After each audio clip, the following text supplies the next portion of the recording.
کہ عشق رسول کا سبق علماء دیوبند نے دیا ہے۔ اگر مولانا قاسم نانوتوی اور مولانا رشید احمد گنگوہی کا قافلہ نہ ہوتا تو خدا کی قسم اس ہندو پاک میں کوئی عشق نبی کا معنی سمجھانے والا نہ ہوتا۔ بسم اللہ الرحمن الرحیم۔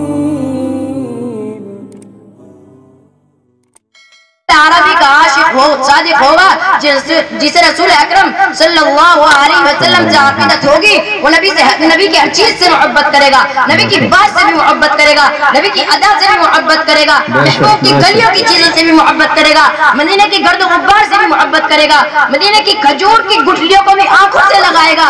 آؤ میں تمہیں بتاتا ہوں کہ کون سچے عاشقان رسول ہیں اور حب نبی کسے کہتے ہیں۔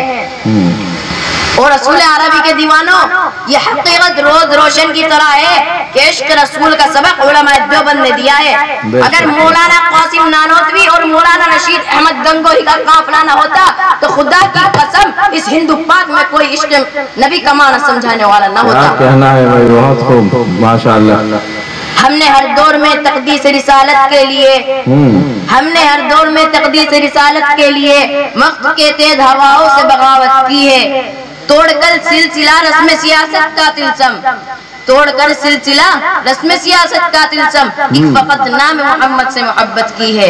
کیا بات ہے دوستو، حجت الاسلام بانی دارالعلوم دیوبند حضرت مولانا قاسم نانوتوی رحمت اللہ علیہ کا دل عشق نبی سے اس قدر لبریز تھا کہ جب دیار حبیب کی طرف رخ کیا تو مدینہ سے 7 میل دور پہلے اپنی جوتیاں اتار دی۔ کسی نے کہا حضرت سنگلاخ واد ہے، پتھریلی زمین ہے، پاؤں میں زخم ہو جائیں گے، جوتیاں پہن لیجئے۔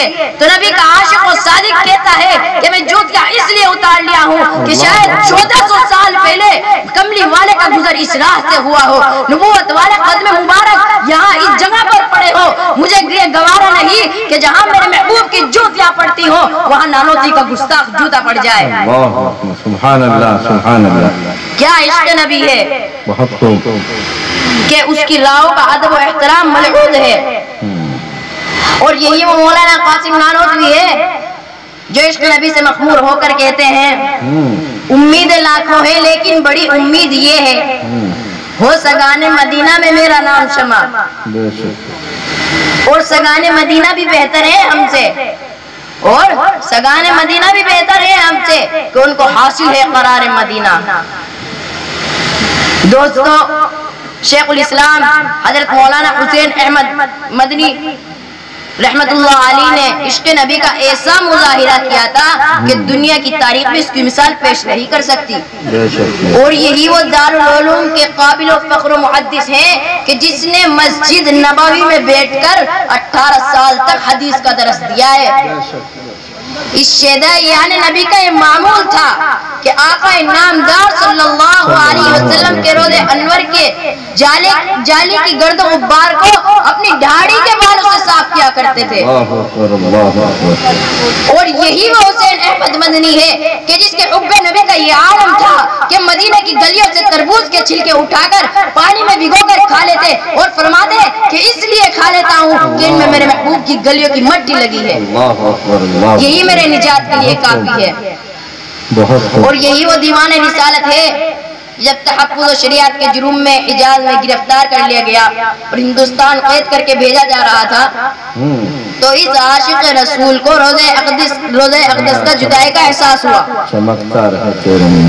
تو روضہ انور کی جالی کو دیکھ کر زار و قطار سے روتے ہوئے کہتے ہیں چمکتا رہے تیرے روزے کا منظر، سلامت رہے تیرے روزے کی جالی، چمکتا رہے تیرے روزے کا منظر، سلامت رہے تیرے روزے کی جالی، ہمیں بھی آتا ہو شوق ابوذر، ہمیں بھی آتا ہو جذبہ بلالی۔